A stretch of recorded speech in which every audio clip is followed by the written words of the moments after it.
कन्या वित्तेन जीवन्ती ये नरा पापमोहिता।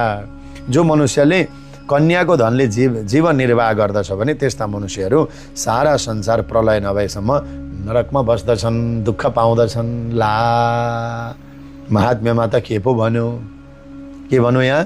कन्याको धनले जीवन निर्वाह गर्दछन् भने छोरा छैनन्, अथवा जसका छोरा भएर छोराले हेरेका छैनन्।